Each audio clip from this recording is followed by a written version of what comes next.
As the saying goes, new year, new JRPGs. Wait, that doesn't sound right. It's new year, new me, but we're gonna spin it into JRPGs. So don't think about the semantics. Hi guys, it's Mandy from Mandyleeplays. Welcome to another video. In this video, I'm going to share with you all you need to know about Tales of Graces F Remade, so you can make an informed decision if you want to buy Tales of Graces. Hi guys, it's Mandy. I'm pretty early, but I meant to say remaster, not remade. Now the one great thing about this game is it is actually $40, which is really cheap nowadays. So it's not traditional 60 or 70, which is awesome because this economy is kind of cooked. If you're wondering if you should buy this game, I'm here to help you with that. Before we get into this video, I would like to ask, please hit that like button if you end up liking the video, and consider subscribing if you haven't subscribed. So with all that out of the way, let's go over the history of Tales of Graces F Remastered. So Tales of Graces was originally made for the Wii back in 2009 as a Japanese only title. Remember when Japanese games were mostly in Japan, but now it's worldwide? We have really come a long way. Now the Wii version of Tales of Graces was given an enhanced port for the PlayStation 3, and that version was named Tales of Graces F, so that's where the F comes from. And the Tales of Graces F is the version that was remastered. So yeah, the development of this game has been through a lot. So we are technically getting the superior version of the game. Unlike other remasters, I am looking at you, Tales of Symphonia. In my opinion, they should have used the GameCube version instead of the other version, but whatever. Now this remaster is actually part of a bigger picture that Bandai Namco wants to do, and that is basically to remake or remaster most of the old Tales games in the vault and make them for more modern consoles. Now funny enough, Vesperia and Symphonia, the more recent remakes, weren't really under this project, so technically Tales of Graces F is the first game with this new initiative. So that means down the line you'll probably have access to all the Tales games for a modern console, which is really cool. So it might take a while, but I appreciate their effort. And also it's nice for the consumer because buying an old Tales game is really expensive, especially the really good ones. So to avoid paying an arm and a leg, just sit and wait until your favorite Tales game gets remade or remastered. And also it's good for newcomers to the series as well because there is a lot of Tales games. I haven't played a lot of them, but I'm really looking forward to playing a whole bunch of them. Now let's talk about what consoles they're going to be on and some tech details. So Tales of Graces is coming out for all consoles, so that means the Switch, possibly Switch 2, the PC, PlayStation 4/PlayStation 5, and Xbox Series S/X, which I love to see. Whichever platform you choose, you could go give this game a try. Especially the Xbox because they're notorious for not having a lot of JRPGs, but I feel like they're changing with the times and I love to see it. Also, Bandai Namco themselves, they supply us with the tech details of each platform. For the PC, you could play in 16:10 resolution instead of the normal 16:9 ratio, assuming you have the monitor to support that. Also, the PC version does support 120 FPS, which is insane. You'll be zooming through the game. As for the other consoles, it is locked at 60 FPS, which is great, except for the Nintendo Switch, which is locked at 30 FPS. Now that's kind of a bummer because it's an older game, so you would think it would run better on the Switch, but no. I'm kind of bummed because I do love to play my JRPGs for my Switch, but especially nowadays, I find myself buying my JRPGs for my PlayStation 5 because the Switch ports always run not so great. But to be clear, I'm not saying the Switch version is broken or anything like that. It just runs at 30 FPS, so be aware of that. Hopefully when the Switch 2 decides to grace us with its presence, it'll be available for that at 60. Alrighty, now we're done with the consoles. Let's move on to what is included. So since this is a remastered version, all previous DLC is included. That means you get a variety of different costumes for your characters, and I'm really excited about that because the art style in this game is very pretty. It kind of reminds me of Revolutionary Girl Utena in that art style, though for some weird reason they took out Sophie's costume of Hitsumiku and all the other licensed costumes, which is a real bummer, but I'm guessing there was licensing issues and all that business stuff. Though interesting enough, one of the included DLCs featured the future arc of the game, which is called Leagues and Legacies. The story takes place 6 months after the plot of the game has been finished. It helps solve many mysteries after the end of the game, so it's really nice to have if you want the full story of the game. So that is really cool. Speaking of stories, that is a good segue to our next point, story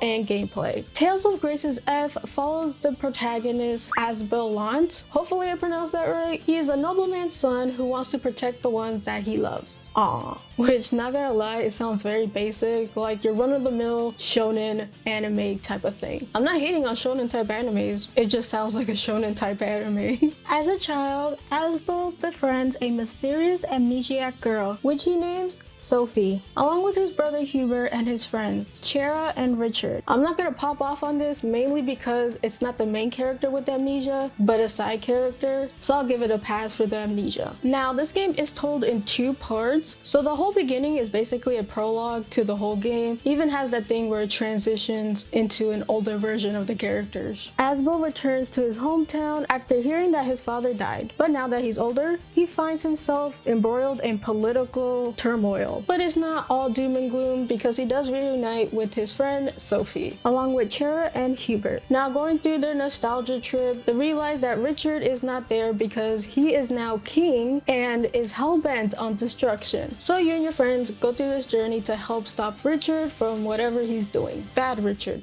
That. Now, this story grapples a lot of themes, but mainly what it means to protect others, and learning your true strength comes not from dominance, but from empathy and teamwork. You know, the power of friendship and all that jazz. So yeah, Tales of Graces follows a very formulaic storyline, but I'm hoping that there's some twists and turns there to make it unique and fun. Now moving on to the gameplay. The gameplay of Tales of Graces is an action JRPG, which is kind of a trend when it comes to Tales games. The gameplay of Tales of Graces F revolves around the fast-paced, style-shift, linear motion battle, which allows free movement, dynamic combat, and the strategic use of 2 attack styles, assault arts and burst arts. Actions, of course, consume chain capacity, which regenerates over time, emphasizing resource management and positioning, which, if you think about it, it makes this game feel more like a strategic gameplay and not really an action JRPG gameplay. So yeah, you're not just gonna be mashing the button and hitting the enemy. There's more depth to it. Skill progression is tied to the title system, where mastering titles unlocks skills, arts, and stat boosts. Titles are gained via story progression and by completing certain criteria during battles. I was gonna say it's a lot like Tales of Arise, but now looking at it, it's nothing like Tales of Arise. So if you're a Tales fan who's only played Tales of Arise, it's gonna be a little bit different when you pick up Tales of Graces. Alrighty, now, since this is a remastered title, of course, there's gonna be a lot of quality of life changes. Now, quality of life changes is a good thing in my opinion, but some people really don't like it, especially if they're a very hard purist of the game. But whether you think it's good, I'll let you be the judge of that. Alright, let's start with the smaller quality of life changes. The first one being, you can finally dash around the map, which would save you a lot of time while traveling. You can also skip cutscenes, which, yay. You can also toggle enemy encounters on and off. It's kind of a double-edged sword for me because if I have that power, I would turn it off and just forget that it's off, and then I'll go to a boss that's like 10 levels ahead of me and I'm like,